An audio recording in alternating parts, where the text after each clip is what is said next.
Good evening. My name is Thurman Greco, and the name of this show is Let's Live with Thurman Greco, and it's coming to you from Channel 23 in Woodstock, New York, and then from YouTube. And we have a really special guest this evening, one that I'm so grateful that you've made it, because we had one attempt and it didn't quite work out. And so tonight, on the eve of a snowstorm, the first snowstorm of the season, we have our guest. And I would like it, please, if you would tell us your name and tell us a little bit about how we can find your books. Well, my latest book is a memoir called What Wasn't I Thinking? A memoir of rebellion, madness, and my mother. And it sort of tells us my life story up to date. My cousin, Christina, was I'll show you my cousin Tina. I think you'll agree that she was quite a pretty girl. And we were best friends all during our childhood, like unbelievable best friends. Oh, that's wonderful. And then she developed schizophrenia. And it kind of knocked my world off its axis, all of my assumptions about life and the future.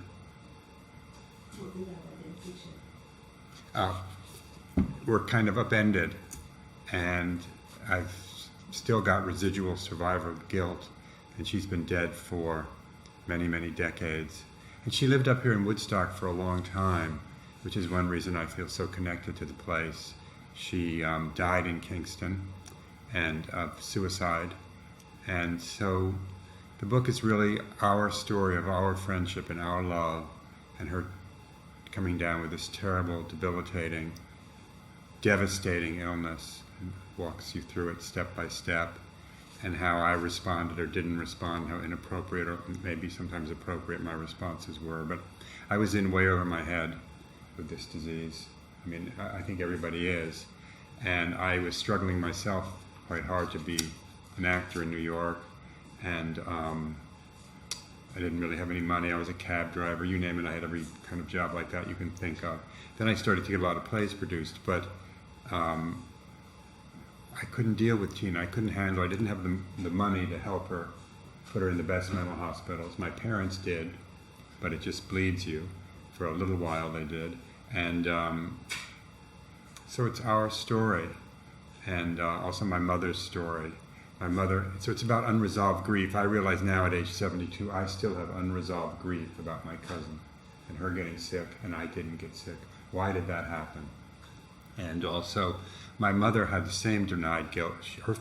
Her father was a well-known, at the time anyway, anthropologist named Bronislaw Malinowski, who's on coins and stamps and was kind of a hot ticket. He wrote a book called The Sexual Life of the Savages, which goes into the Title Hall of Fame. And he spent his time in Papua New Guinea, and in the 40s and to some extent the 30s, he was kind of a hot ticket. And his wife was this wonderful woman, my grandmother.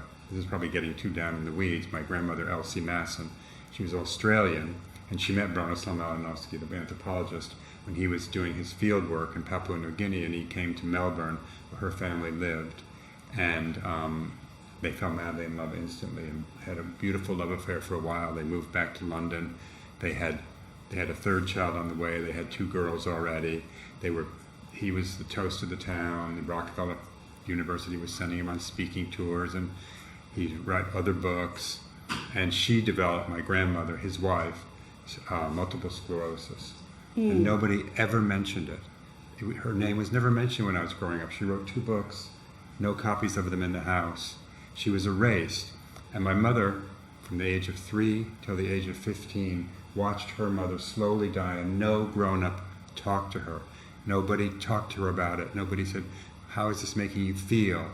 And so my mother, I think, in a rage at the gods for what they had done to her, beloved, wonderful.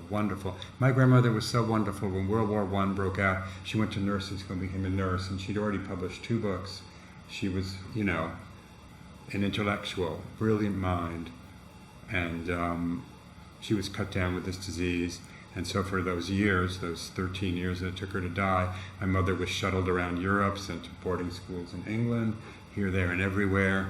It was a very unsettled childhood. Then when my grandmother died, my mother's mother, Bronya Malinowski, her husband, brought his mistress to the funeral, which is kind of a deal breaker in my eyes. So there was this tremendous grief. The book is about grief in many ways, about the power of denied grief. I've come to believe that grief is as powerful as love, and if you don't deal with it, it's going to come back and bite you big time. Shakespeare, I start the book with this quote from Shakespeare: "Give sorrow words, the grief that does not speak knits up the o'erwrought heart and bids it break." So I think a lot of families have had these kind of traumas and griefs, and some handle them better than others, but also the book is very funny. It sounds like I feel like Debbie Downer here, at least Debbie Downer's twin brother. And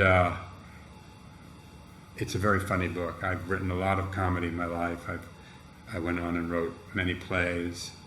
Michael Musto in the Village Voice called me the Poet Laureate of the East Village, which was very kind.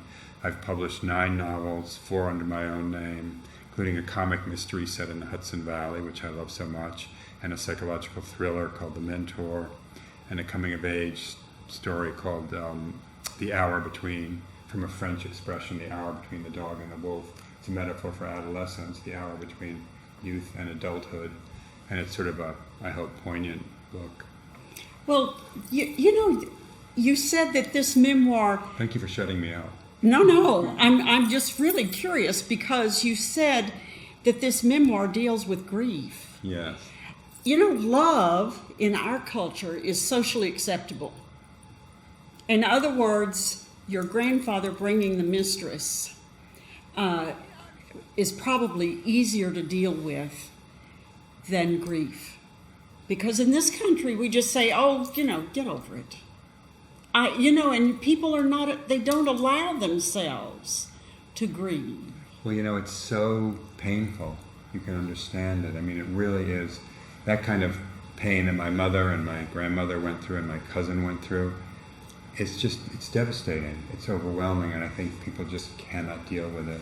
And I think sometimes, in some instances, denial is a very valid response to get you through the day or to get you to move forward so that you're not just pulled into it and it becomes your whole life. But no, I agree with you completely. And back then, in those days, there was no help. Now at least there are counselors at schools, psychotherapy is accepted for children and adults, and I think there would have been more help today if this had happened today. But it's very difficult. I think we shouldn't be hard on ourselves if we have a hard time grieving. Because the people we're grieving over, I don't think would want that. And so I agree with you. We do tend to just...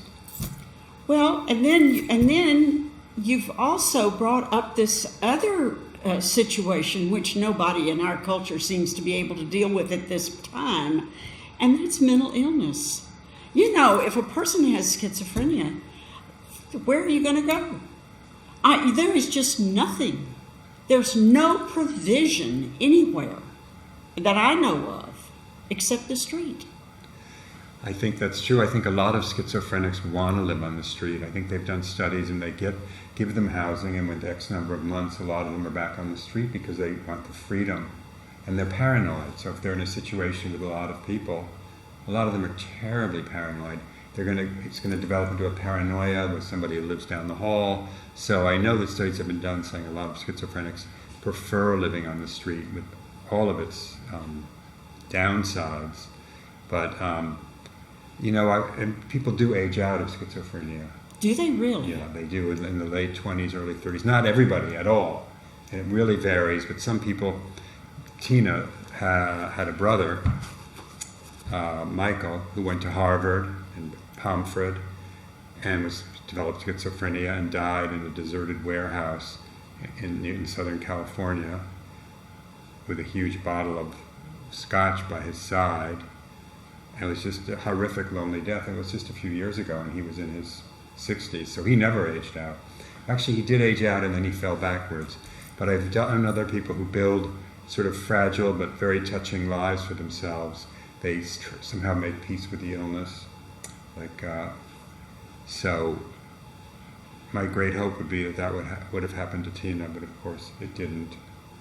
She went in and out of mental hospitals, and she lived in a boarding house up in Willow, kind of a funny old place owned by an old hippie woman. And she would get better and then worse, and I couldn't handle it. That's where my guilt comes from. I was struggling myself. I really had no money except what I earned every week, and just didn't have room. I couldn't take it on. It still haunts me, because I could have done more. And she lived in an apartment. What's that avenue with the median strip in Kingston? It's near City Hall, and anyway, I forget the name of it. It ends at a cemetery. It's just one long block long, and it begins on Broadway.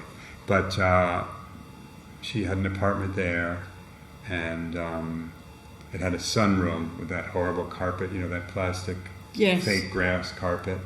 And we went to visit her. I brought 3 or 4 of my friends from the city. We were up for Christmas, staying in my little cottage in West Saugerties.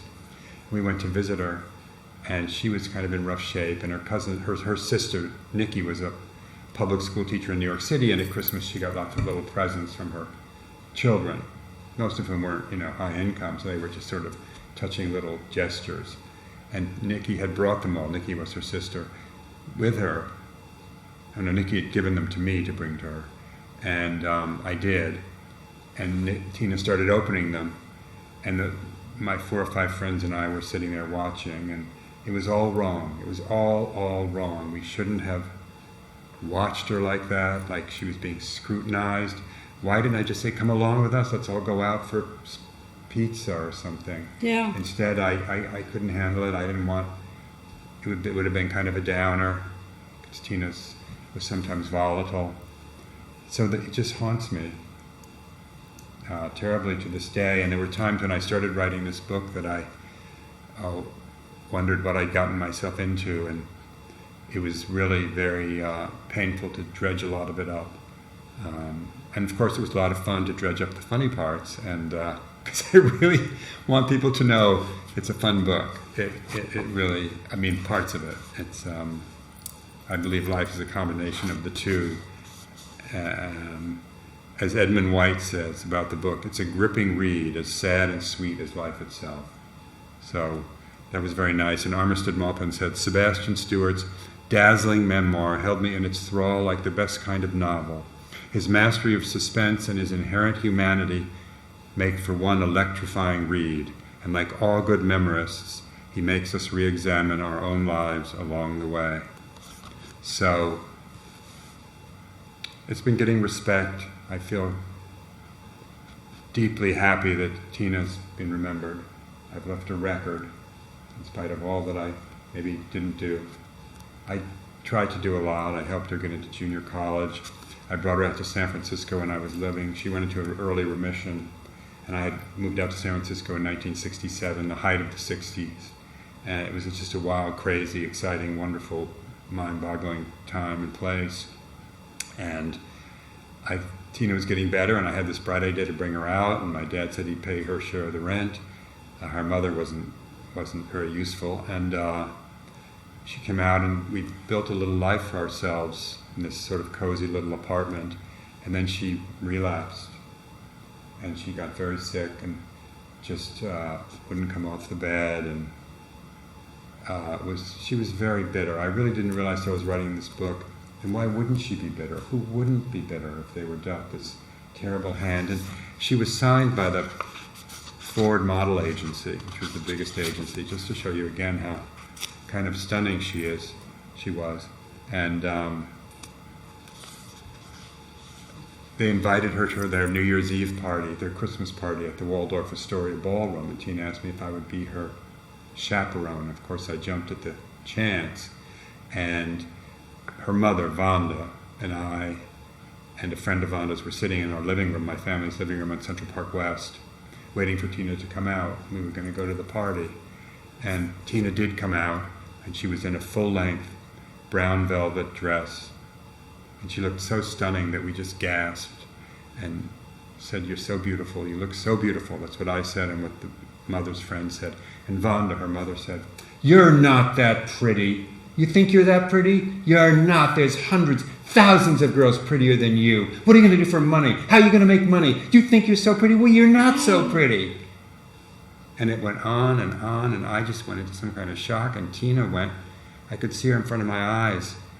She just withdrew like this into this terrible, sad world. And not long afterward, we were in the kitchen together in the apartment, and it was Sunday afternoon, that sort of quiet, lonely light slanting in the window, and Tina was sitting on the top step of a stepladder in the kitchen against the wall, and she said to me, "Sebastian, I'm going crazy." And she knew that her life was in many ways over, even at that age, that she had really been dealt a goddamn rotten hand. And I'll just never forget that day and all the other days that added up, you know. So she had a wonderful doctor here in Kingston, an Indian doctor from India, who took a tremendous interest in her. She had that lovely Indian lilt in her voice, and she would call me up and say, "I think it would be wonderful if the whole family made a family tree with Tina's place on it so she would feel part of it." But everybody in the family had run away from her. Her mother couldn't handle it. She had no money. My father had already thrown a lot of money at putting her in good hospitals, and they were tapped out. And so she was adrift in the great sea in some ways. And the Indian doctor, it turned out, had a daughter. She paid Tina to mow her lawn. She really took Tina under her wing. She paid her to mow her lawn, which I thought was so touching, and she became a friend to her. And the doctor told me that her daughter was in medical school at Trinity College in Dublin, and she was hit by a streetcar and killed. And I think she took that grief and that love, some of it, and put it on Tina, and took such an interest. And then she got another job, a better job, I think down in Orange County at a hospital. And she took it, and she said, I called her and I said, "This is going to be devastating." And she said, "I was just doing my job." Which is very true, but she was going above and beyond too. But that was another very poignant kind of a moment. So that's what the book is about. Here is what Kevin Sessoms, who wrote A Mississippi Sissy, the New York Times bestseller, said: "A madcap and a captivating, deeply moving chronicle of madness, a combination of the marvelous Mrs. Maisel, Franny and Zooey, and the bell jar." I think there's a couple of other reviews that mention the humor. There's got to be, because What Wasn't I Thinking is a sexy joyride of a memoir. It takes readers from a privileged upbringing in glamorous post-war New York to a wild San Francisco in the 70s and then back again. My mother was the entertainment editor of Life magazine, which was one of the big kahunas. There was nothing in America except Life, Time, CBS, NBC. To be the entertainment editor of Life magazine was a position of extraordinary power in show business. Everybody wanted to get their mug in Life magazine. So my mother would just, at Christmas, this whole room would be filled with packages and, those things from Harry and David, the pyramids. And she could pick up the phone and get tickets to the hottest Broadway show 20 minutes before curtain. So it was a very glamorous, rarefied. James Baldwin came over for dinner a couple of times. It was, Bette Midler came up to beg, to kiss my mom's ring. And it was a very heady lifestyle. That's why the sexy joyride comes in. And that came from Alicia Abbott. I'm going to plug her book quickly. It's called Fairyland. It's a memoir of her own father getting AIDS. Her mother died when she was 3 in a terrible car accident. Her father took her to San Francisco and came out and became a well-known poet. And she wanted him to stay home and be her parent because her mom was dead. And the father wanted to have an independent life, wanted to come out, wanted to be gay. And then, when he got AIDS and she was at NYU, he wanted her to come home. She was finding her sea life in life. She was finding her legs, and she didn't want to go home. She wanted to continue this adventure she was on. So these parallel sort of, her and her father had these sort of interlocking, parallel, diverging truths. So it's called Fairyland, and you won't regret reading it. It's a beautiful book. The end I put down and just bawled and bawled, and I called about 6 friends who had been through the AIDS crisis with me, and I said, you've got to read the end of this book. It's just about one of the most moving things I've ever read. And the whole AIDS crisis is in my book too, in some detail. My best friend got it and died shortly before the protease inhibitors became available and became a controllable disease. So that whole thing is in the book also. And my mother's fall from grace when life folded, and how it really knocked the wind out of her in a major, major way. So there's a lot of stuff in the book. But I'm talking way too much. What about you? It's your show. Well, you know, I'm fascinated. And I'm fascinated because you're bringing up these huge subjects that people are not comfortable discussing. And you've got them all right there. And you said that you have written 6 books in your name. And do they deal with the same subjects? Tangentially, they're all novels. I mean, I've written nonfiction, but the ones that I've co-written, I did 3 action thrillers in a series for a TV newscaster, legal analyst. I did a book with the Park Avenue pediatrician, a novel, a humorous novel that was published in 8 languages and was a bestseller, national bestseller. Well, now I'm intrigued. How could you write about a Park Avenue pediatrician? Well, I went and Where met did her. you get that one? She came to me through my agent. I mean, my agent brought me to her, whatever. And I also worked for Tom Peters, and I just really don't know anything you can name. You mean the pediatrician was a woman? Yes. Okay, and the agent brought her and said, we need to do a story about her? I think she had the idea to do it, the pediatrician, a lovely lady named Judy Goldstein. And she saw And she went, a book in her life. yes, she knew it. Because the kids are so pampered and so spoiled, and so are the mothers. And it's very, very funny. And she wears a Chanel suit to work every day to deal with colicky, pooping babies. And she says she needs full makeup, fabulous hair. She looks like she spends all day getting massages and going to lunch at the latest restaurant where women who do that go. But she doesn't. She's a very hard worker and a delight. But so then they came to me, and I wrote a little sample chapter or something. And then I followed her around a couple of days. I went to her practice and soaked it all up. And you got all the colicky babies and all that. You sat a couple, 3 days with that. And then you wrote a book. Well, I mean, yeah, basically. If you're writing for money, you've got to deliver. There's none of this. There's none of this, pheasant under glass, precious little me thing. You've got to deliver the goods, baby, and on time. Well, probably. Oh gosh, I can imagine your agent choosing you. You would be the perfect person for that. And it is so funny because every time you talk about something, it brings up something that I am observing in real life. So you may have gone back, I don't know how many decades for that, but it's still here. Because whenever I go to see a doctor and I see a female, oh my God, here's this gorgeous woman. The outfit is more beautiful than, and every hair is in place, and all the makeup is perfect. And she's got the most gorgeous creams in the world, and she's got her own private, cosmetic surgeon. And you wonder, well, where are they doing the medicine? Yeah, those people you're a healer, right? Yeah. So you know a thing or two about it. Well, but I'm at the other end. Yes. Reiki and... Well, but a healer, for me, a healer adopts a community. And they're there for that community. That's what you're there, is to take care of that community. And money is not a factor.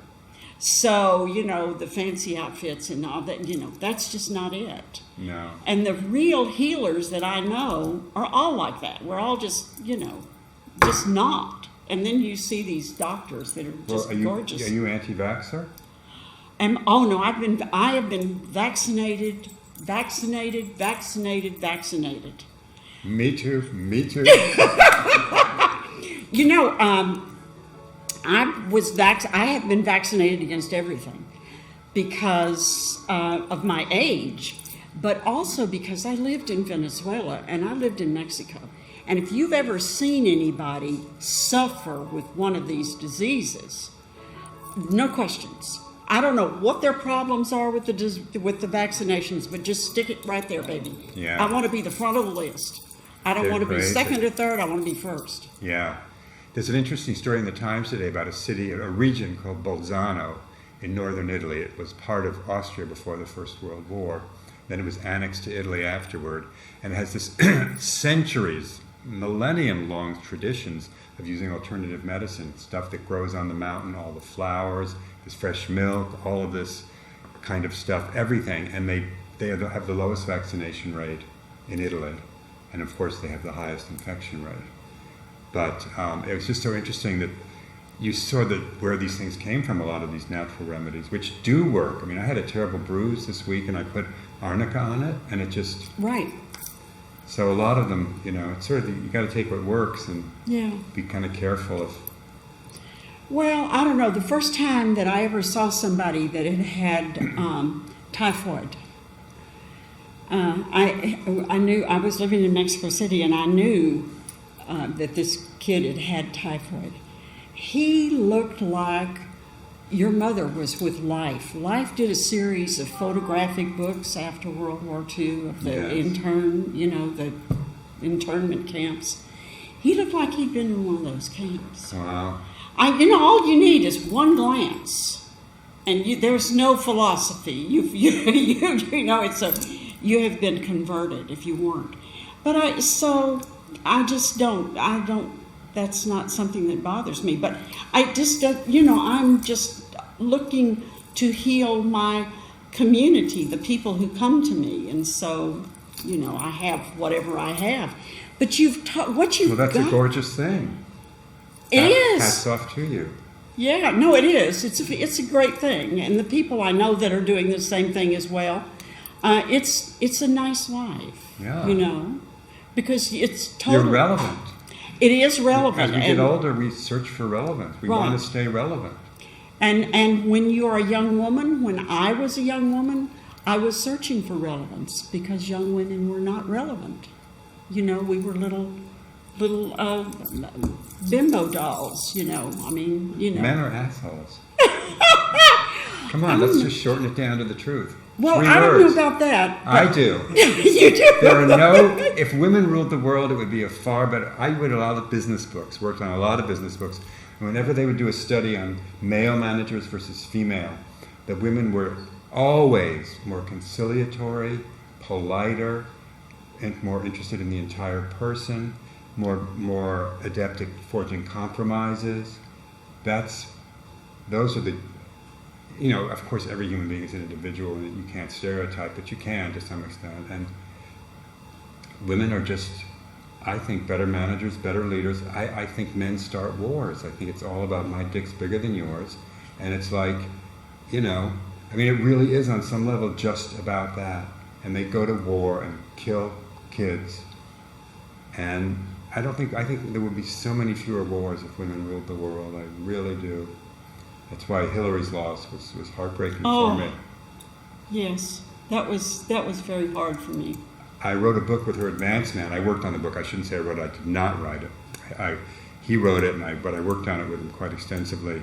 Pat Halley, and he traveled the world with her for 8 years as her wow! As her advance man. You know what an advance man is? Yes. Yeah. Goes to the city before the candidate and gets everything, make sure everything is set up, the hotel plates, from the big things to the little things. And he adored Hillary, and she treated people so well, no matter what level they were at on the staff. So it was just heartbreaking. And to this day, I get very angry at people who voted for Jill Stein because she was a Russian agent. There's a picture of her at the table with Mike Flynn. I mean, she literally was a Russian agent.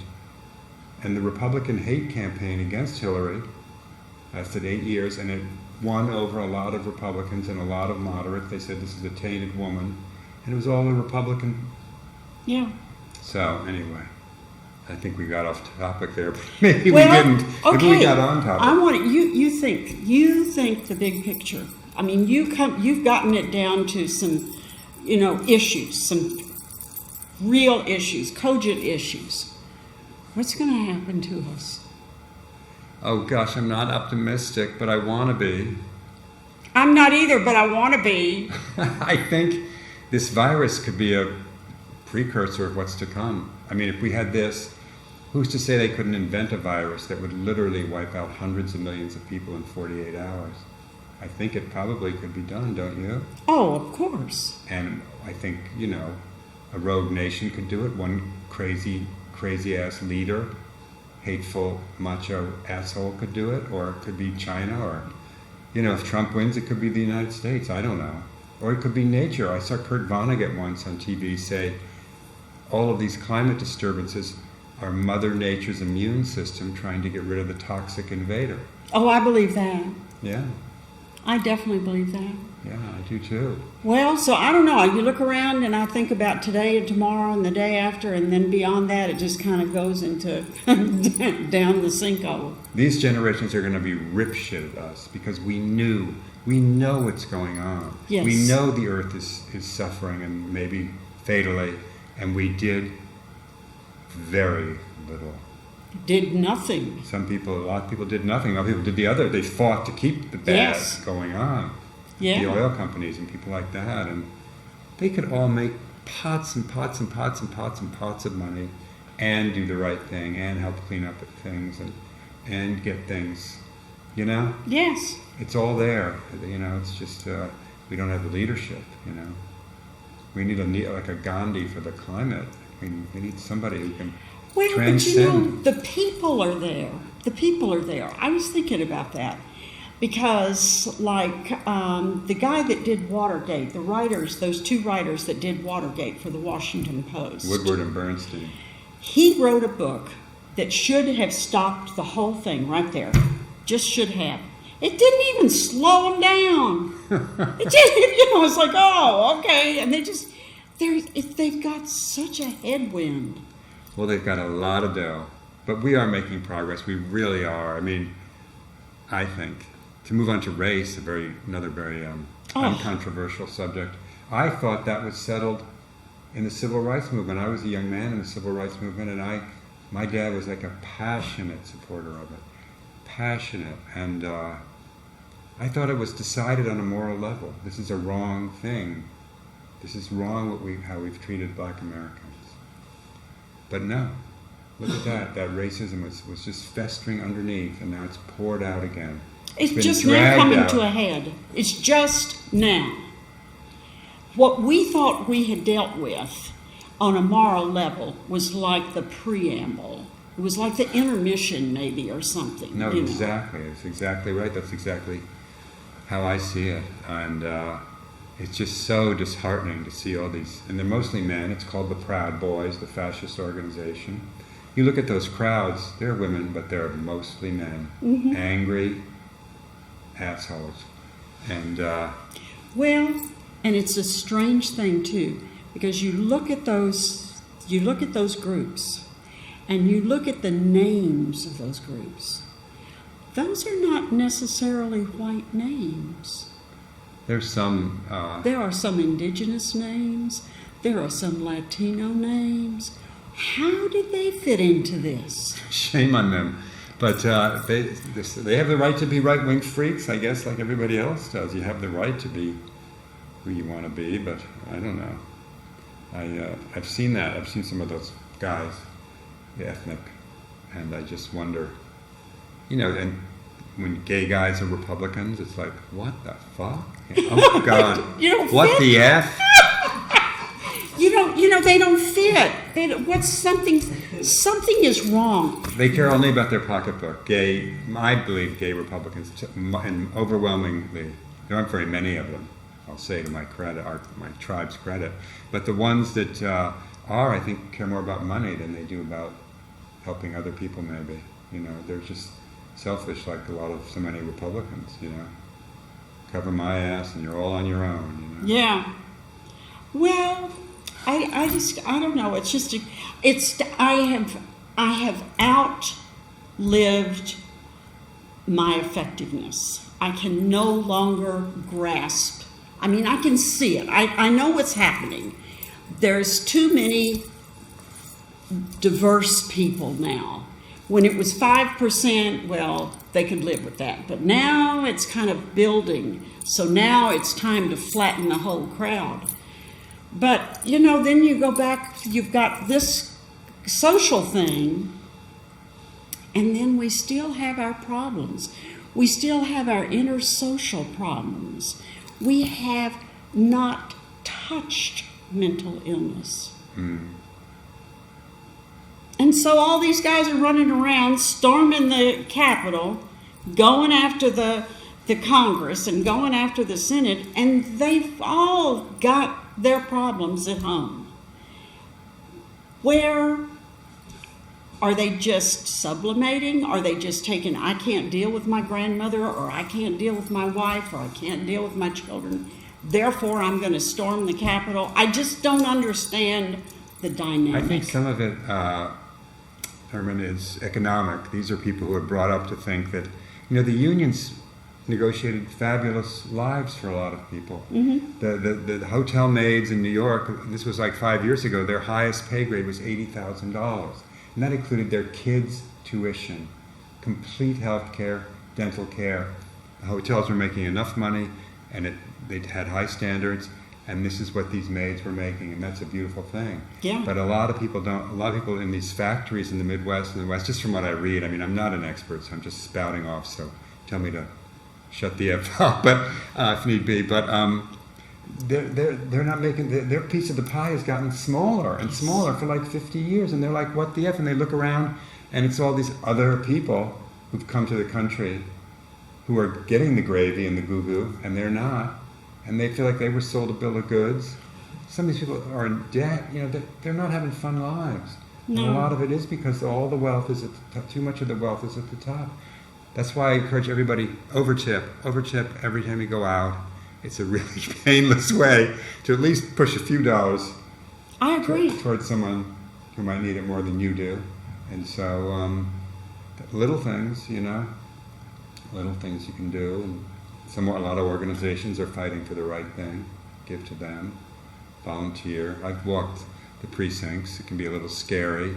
Once Bush was running against, I guess he was running for re-election. I forget who he ran against, or maybe it was his first election. And I went up to New Hampshire and went into the suburban neighborhood, and it was like one of those ones that ends in a round circle. I don't know what you call that, a cul-de-sac. Yeah. And as opposed to a square circle. But and then these kids came out, and I said, I'm working for whoever it was, Al Gore. Hope you consider voting for him. And they said, we're all about, and they were like little pretty boys almost. They were Southern California 70s. They didn't look like thuggy or poor. It was a nice, the houses weren't grand, but they were perfectly nice. And they got kind of threatening to me.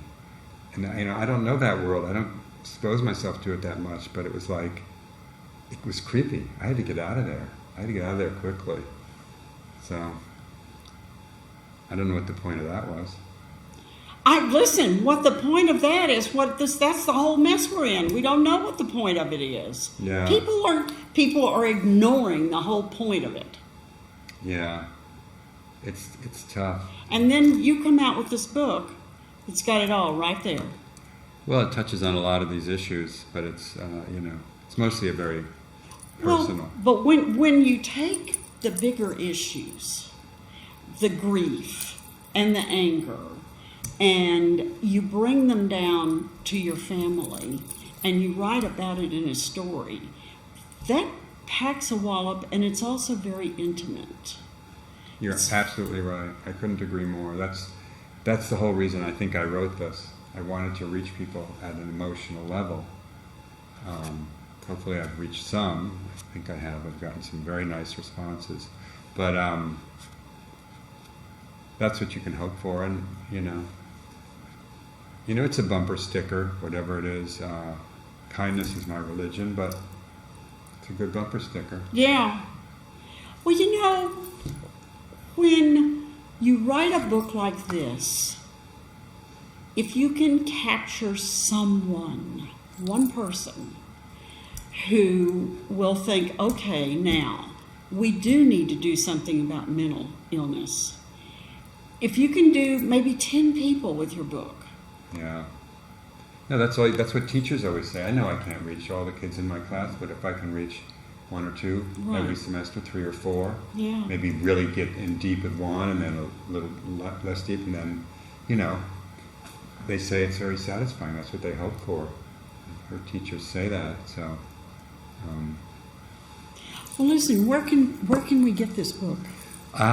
In the Golden Notebook in Woodstock. Oh, really? That's wonderful. Yeah. Can you, once it goes onto also, YouTube, where can it go? Empire. Oh, Amazon. Yeah. If you can't find it locally, I do sell my books on Amazon, but I'm not happy doing it. Yeah. Because you don't get to meet the people. Yeah. I have people, when they buy my book, I talk to them. I say thank you. I find out their names. That doesn't happen on Amazon. No, it doesn't. But you can communicate. I mean, people do write things, and I'm sure if the Golden Notebook doesn't have it, they could order it. Yes. Within a day or two. So, my local bookstore in Cambridge has been selling it quite well. So. What bookstore is that? It's called Porter Square Books. Porter Square Books in Cambridge, Massachusetts. In Cambridge, Massachusetts. Ask for Nathan Hassan. And he'll take very good care of you. Well, that's what you have to do. Yeah, you do. And then now on the West Coast, what about Powell's Books? I've never been there. I've seen pictures. It's extraordinary. Well, is it there? It's still there, yeah. Wow. Oh, yeah. I used to write screenplays. At one point, I had 3 or 4 under option, and that was really fun, going out to L.A. And, we had this movie idea. Once we were pitching this idea of this wealthy Jewish widow who inherits an SRO. It was many years ago. An SRO was a single-room occupancy hotel, which was hotels that now people were living in. They were pretty squalid places. So she inherited it, and she wanted to unload it and sell it. And there was an old black man and his grandson who lived there. And little by little, they developed a relationship. So the whole heart of the story was this young prepubescent black kid and this seemingly brittle, above middle-aged Jewish woman. And we pitched it to this guy.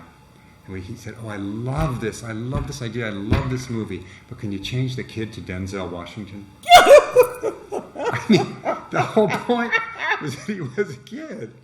I mean, it's this crazy time. It's crazy time. Yeah, but that's that industry. That's where he was. I mean, it's a nutty industry. I mean, it's fun. It's really fun. But I worked with Lee Grant. Remember? Do you know her? No. Oh, she's won an Oscar. She's an extraordinary talent. She's a massively political, but a fabulously brilliant actress, and she made a documentary called "What Sex Am I?" many years ago about transsexual, transvestite men. So far ahead of its time, so empathetic, such a fantastically brave, wonderful movie, and for its time, it's just mind-boggling. And there was this one very poignant scene with this young man who was a picture of dejection, and he said, as they were wheeling me in, I kept trying to say, no, I don't want it, and they didn't really hear him, and they performed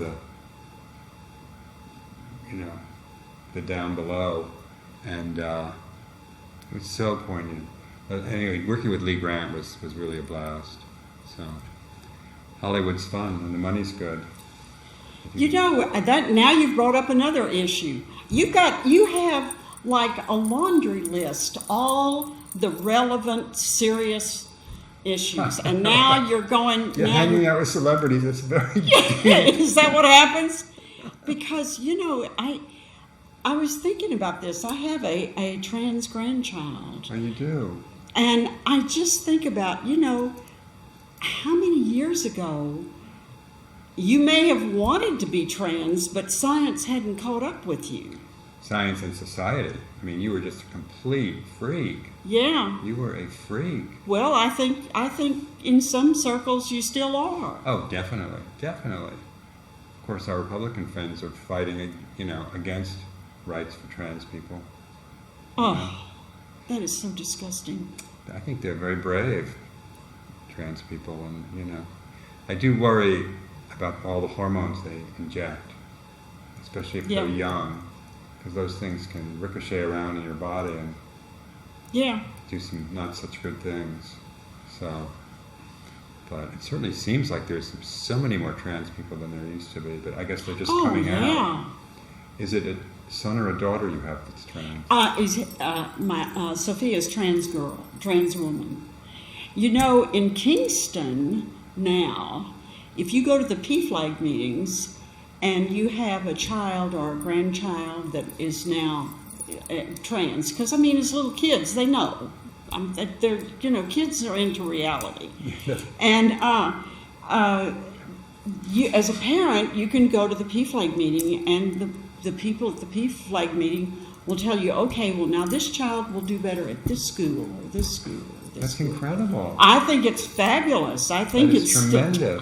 This is a real step in the right direction. Ulster County's come a long way. When I bought my house here in 1979, it was solid Republican.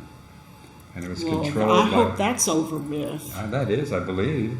I think it Well, you Democrat. never know. It can always come back. It can, but some places it seems so much more liberal. It's all hip now. It wasn't hip then. Well, first of all, I love New York State. It's a gorgeous state. Yeah, but I love living here. Compared to where I came from, I really love New York State. I love the snow plows. Are the snow plows in Cambridge really super? I think you might have better snow plows than we do. Oh, really? Maybe they're really good. I've never noticed them. You've turned me on to something I've never noticed. When I go home, I'm going to look at them. I lived there 30 years. In Washington, D.C., they have snowstorms down there, 2 or 3 a year, just like they do up here. These great, humongous, gorgeous snowstorms. And up here, the snow plows come out, and everybody goes to work the next day, just like nothing happened. And there's well, that's no good. If you're a kid, you don't get to have a snow day. That's the best thing about being a kid. In Washington, D.C., you can have a snow day for 3 weeks. Sign me up. I think I'm still living in the snow day, like in 7th grade. I got totally bored. After a couple of 3 weeks, I didn't get the mail. Come on. You couldn't get to the mall. You couldn't get to the grocery store. I've been to the Adirondacks, which are incredibly gorgeous, and the Hudson River Valley, and even over by Utica and Syracuse, and nice, and the Finger Lakes, and Long Island, of course, the beaches, some of the best in the world. New York State is really, it's got it all. It really does, And they've got their politics kind of going in the right direction. Yeah, definitely. So, I love that governor. So now, I can look back in my past and I can say, well, just eat your heart out back there. Just eat your heart out down there. I don't even want to go back at all. This is really nice here. It's wonderful here. It's so many great people here, and there's so much culture, and I've just seen it change. But even so, there is grief. Well, there's grief everywhere. There is depression. There is denial. And they still don't have a handle on mental illness up here. Do you have mental illness in your family? Of course I have mental illness in my family. Yeah. Everybody's got mental illness in their family. Do you know somebody that doesn't have mental illness in their family? Well, some people you don't know, but you suspect. But, I don't ask people, but I It's out there. It's pretty universal in one form or another. Well, There's a lot of it in my family, obviously, with the schizophrenia. And it's so difficult. It's so difficult to deal with. So then when you get overwhelmed, then it's sort of like catching, I think. But I don't know, because I don't understand it. Yeah, it's pretty hard to understand. It's intractable, which makes it so heartbreaking, But people can get better. They probably won't be their best selves they ever could have been if they didn't have the disease, but they can get better. There is aging out, and a lot of them do it. My cousin Michael, before he killed himself many years later, but he was in an organization called Fountain House, which is probably one of the best organizations helping mentally ill people in the country, and probably the world. And he got a job there. They gave him a job, just like a Xeroxing job, but something to build self-esteem, make a little money. And he was doing so well, they sent him across the country to speak at, luncheons and fundraisers and things. And then he fell off the wagon and was probably worse than he was before he got better. I don't know, but very sad story, It's very sad. I think one of the most tragic stories that we live through now, take all politics aside, that the mess with the politicians, is autism. I really, truly believe that people on the spectrum are very, very intelligent, and we just haven't figured out how to communicate with them. It's interesting. It's certainly common. Extremely common. It's becoming more and more common. You do wonder if it's related to all the toxins that we're pouring into the earth. Is it related? Certainly would be very feasible. Who knows? Yeah. Nobody. I don't know anybody that even begins to have a handle on it. Yeah. And up here in the Hudson Valley, there's all kinds of options. And another one that we have no clue is cerebral palsy. Yeah.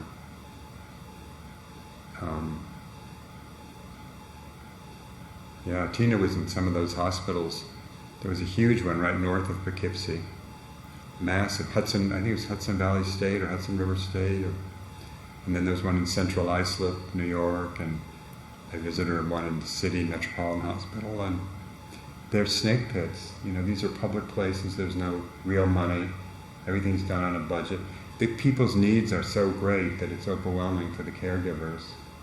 So it's just easiest to medicate them into zombie land, sort of deal with it that way and calm them down so that they're not acting out in the worst ways. So, back to my book. Do you have another book in the works? I do. I have 125 pages of a thriller. I wrote a thriller called The Mentor, psychological thriller. And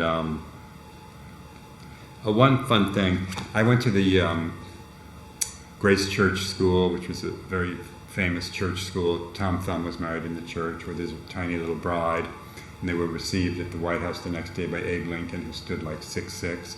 But and then I went to various other schools. We moved to the suburbs, and then I went to the United Nations School for 4 years, and then they asked me to leave because I was a bad boy. And so I went to Collegiate. I amazingly got in the middle of the year. Collegiate's the oldest boys' school, the oldest school it claims to be in the country. JFK Jr. was there, it said that kind of people. And then I finished up, and then I was at Collegiate, this old sort of straight-laced school. And I said, Mom and Dad, I want to go to public school. And they said, you are not going to public school, out of the question. People like us do not go to public school in New York City. I said, Mom and Dad, I want to go to public school. And they said, all right, go to public school. They were the standoffish type. They weren't the hands-on type. So I went to this school. It had been built it's called Charles Evans Hughes, who ran for president at some point. And it was built for 2,500 kids and had 4,100. And it was 98% black. And it was like being thrown into a whole other world and a whole other culture. And it was just fascinating. And I loved my years there. And this was before girls took the African-sounding name, the Shanika type names, and they were all had the coolest names like Jaybird and oh damn, just cool names. Anyway. What motivated you to do that? I don't know. Why did I do that? Why did I want to go to public school? How old were you? I was in 9th grade, so I guess I was. How old are you in 9th grade? I don't know. I never knew. 14? Yes, I was 14. I was a bad boy. You know, I turned tricks. Sometimes I stole. It's all in the books. I might as well let you know now. It's if you're here? looking for Mary Poppins, don't pick this up. But yeah, I There's not that many pages. You couldn't have been that bad. Look at that. I was good too, but I was bad when I was a kid. You know, kids are bad. So you went to your parents and you said, I want to go to public school and I want to go to that public school? How hard was it to get in? Yeah, really hard. No, it was very easy to get in. Collegiate, on the other hand, was hard. But no, I think they had to take you if you wanted to go. It wasn't one of the good private schools. I didn't have the grades for that. And then after 2 years, I kind of got bored, and I moved to this crazy-ass Christian Science-run high school in Connecticut that had about 8 of us in the graduating class, and there was a drug bust, and I got arrested. Is this getting boring yet? And anyway, that's where I got my diploma.